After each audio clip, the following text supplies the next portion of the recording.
All right, sports fans, how's everybody out there doing? William Martin coming at you one more time here on YouTube with another edition of the 300 Pounds of Sports Knowledge Podcast. Now, one of the toughest seasons in the Hall of Fame career of quarterback Tom Brady is officially in the books. The 31-14 ouster of the Tampa Bay Buccaneers by the Dallas Cowboys on Monday night signaled the first losing season in the illustrious career of Brady, while it was also just the third time that he was one and done in the postseason. In that contest on Monday night, Brady was 35 of 66, excuse me, for 351 yards, two TDs, and a pick. Now, Brady's performance on Monday night pretty much summed up the Bucs season as something appeared to be off with this team from the word go. For me, in my opinion, Tampa Bay, they just have not been the same team since they lost in the divisional round of last year's playoffs to the Los Angeles Rams. You would see flashes of the team that was able to win the Super Bowl a couple of years ago, flashes of the team that was one of the top teams in football last year, but it just never came together. You think about it, Tampa got off to the 2-0 start, winning two games on the road. They come back and then lose two games at home. And granted, that was to Green Bay and Kansas City. But then after that, they would struggle to beat the Falcons, and then they would lose their next three in a row, including shocking losses to the Pittsburgh Steelers and Carolina Panthers. Tampa looked like they were getting back on track. They get back to 500, come out of the bye, blow a late lead to the Cleveland Browns. And before you know it, the team was 6-8, and they had to rally just to make the postseason. And honestly, what helped the Bucks, of course, was the fact that they played in a terrible division. The Bucks finished this regular season 8-9, and they still won the NFC South. But even with Brady, he didn't have the season of his standards. I know that he still completed nearly 67% of his passes through 25 TDs and nine interceptions, but there was just something that was off. And obviously people are going to look at his age, whatever you want to factor it in, something was just not there.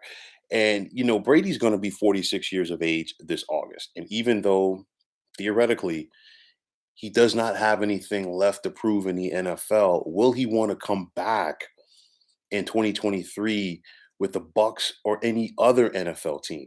That's going to be the million-dollar question. I mean, you look at it right now, there are some changes that are being made in Tampa Bay. Byron Leftwich is no longer the offensive coordinator of this team, and it's like, what a difference that a year makes, because this time last year a lot of people were viewing Byron, or some people at least were viewing Byron Leftwich as a potential head coach candidate, and now he's out of a job.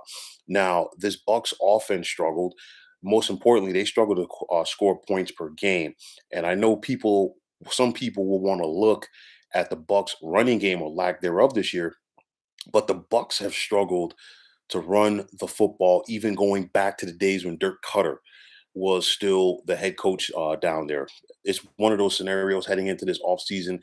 Tampa Bay has to get better at the running back position. They also have to get better on the offensive line. They were hurt in that unit by injuries this year. They never had cohesion. And it's one of those scenarios. You can have all of the skill players that you want, quarterback, wide receiver, running back, whatever. If your offensive line is not in sync, if they are not a cohesive unit, it's not going to amount to a hill of beans. And that right there, in my opinion, is partially the reason why this offense struggled at times this year. The chemistry was simply not there uh, for this entire offense. Any way that you want to sum it up, they got to get better on that offensive line. And they need more balance as well, because you look at it in each of the last 2 years, Brady led the NFL in both pass completions and pass attempts. In the last 2 years alone, Tom Brady has thrown nearly 1,500 passes. That's not going to get it done. And I know we're talking about a 17-game schedule here, but nonetheless, it ain't going to happen. So you look at it. Byron Leftwich is gone, but this is a Todd Bowles show, obviously. For me, some people might agree with me, some people might disagree with me. That's fine. In my opinion, Todd Bowles is not a head coach. Todd Bowles is a defensive coordinator. And, we saw the Todd Bowles show, if you will, when he was a head coach of the New York Jets. he's a guy that's better served as a D coordinator. And I think he was really dialed in the last couple of years with Tampa. Of course, we saw him cook up some stuff in 2020 when the Bucks won the Super Bowl, and the defense was once again a staunch unit uh, in 2021. But nonetheless, Todd Bowles is not a head coach, and I think there's a lot of chemistry that needs to be fixed from the head coaching position to coordinator's position all the way down to player personnel for this team if the Bucks really feel that they can get back to be an impact player in 2023. The Shaq Barrett injury obviously hurt Tampa Bay on that side of the ball, but they've got to get younger and more athletic on the defensive line as a whole. Then, from a personal standpoint, that Brady's off season or personal issues linger over to this team. Sometimes it happens. It's life. Okay. These are things that always have to be factored in. I'm not guessing. I'm not speculating. I'm just saying maybe it was. I don't know. So at the end of the day, the question is going to be, will Brady return to Tampa? Will he go to another team or will he simply retire? And for me, again, he doesn't have anything else to prove. But I will say this, I don't see him going out on a bad note like this. I really do feel we go back to last year's playoffs and the Bucks were on that epic comeback. Had the Bucks gotten by the Rams, and let's just say they win the Super Bowl last year, I don't think we're having this conversation now because I think Tom Brady would have been done. Because I really feel that when he won in 2020, it was just an itch to come back and repeat and get that eighth ring. And obviously they were close last year, but they regressed this year as a whole. Any way you want to slice it, for whatever reason, this team regressed. So I think he is still chasing that, and that's the competitor in him that's doing that. So I don't think he's going to retire. I'm not sure if he's going to come back to Tampa, but I will say this: if you're Brady, I think Tampa is still alluring to you because even at the end of the day, I still think the NFC South is going to be a very winnable division next year for you to get to the postseason. First and foremost, if you want to be a playoff team, take care of your business within your division. And then right off the bat, you get to the postseason. Obviously, things could change if you go to another team in another division. And then let's say Tom Brady wanted to go back to the AFC. Why would you want to go back to the AFC when just to get to the playoffs and get to the Super Bowl, you got to deal with Patrick Mahomes. You got to deal with Justin Herbert. You got to deal with Joe Burrow. You have to deal with Josh Allen. You have to deal with Trevor Lawrence and some of these other young studs at quarterback that are coming up. And I talked about this after last season. The balance of power, quarterback wise, has obviously shifted to the AFC, and it's going to be that way for the longest time. So, I mean, this is going to be a very interesting scenario for the next couple of months with Tom Brady. Is he going to take his time to think about it? I don't know. Is it going to be a quick decision? I don't know. But nonetheless, I just don't see him leaving on these terms. If the Bucks had a better season, if the Bucks were a legit Super Bowl contender like most of us expected them to be at the beginning of the season, maybe. But the fact that he went out with a whimper, I think is going to drive him to come back. And with that said, very rarely in any sport does a player have the opportunity to walk out on their own terms. Very rarely does a player have an opportunity to walk out on top. You're not going to see too many Jerome Bettis type scenarios where he came home and played his final game for the Pittsburgh Steelers in his hometown of Detroit. You're not going to see too many scenarios where Michael Strahan went out on top with the Giants. It really doesn't work like that.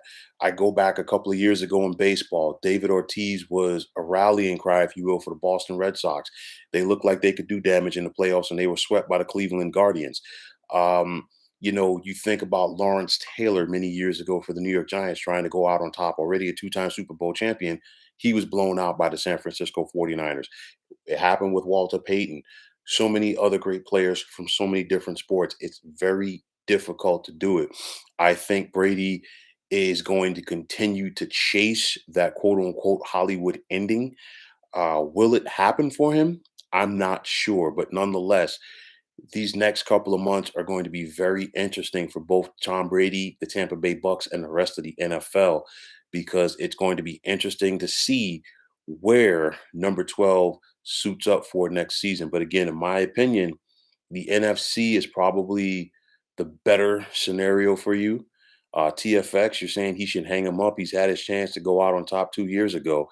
Listen, again, I think it was a perfect scenario in my opinion.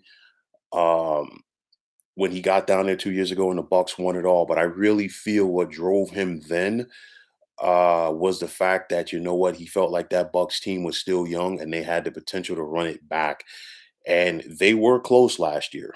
And that was an epic game if you go back and remember it with the Los Angeles Rams in the divisional round. Either one of those teams had what it took to win the Super Bowl, but nonetheless, I think he is still chasing ring number 8. Easier said than done as far as him getting that. Again, me personally, I feel that he has nothing left to prove, but it's just the drive in him, the competitor in him, that's going to keep him out there. How long is it going to keep going like that? I don't know. Um, but nonetheless, this is going to be an interesting off season for number 12 to see what he does heading into next season.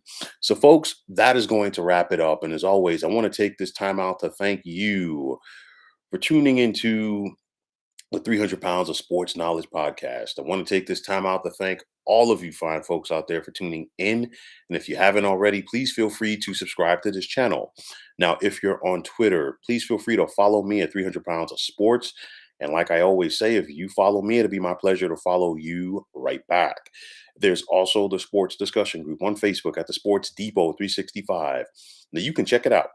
Drop a line and be a part of one of the better sports debating sites going on social media. TFX, as always, I definitely appreciate you tuning in. I always appreciate the support, and I hope to see you back on here tomorrow evening when I do my breakdown of the divisional games. I guarantee you, you're probably going to be interested to see my or hear my takes on some of these comments. So if you're around, definitely, I'd love to have you chime in. So, folks, that's going to put a wrap on this one in a nice bow. My name is William Martin. I'm signing off and saying thanks once again for tuning in to the 300 Pounds of Sports Knowledge podcast here on YouTube. Be well, everyone.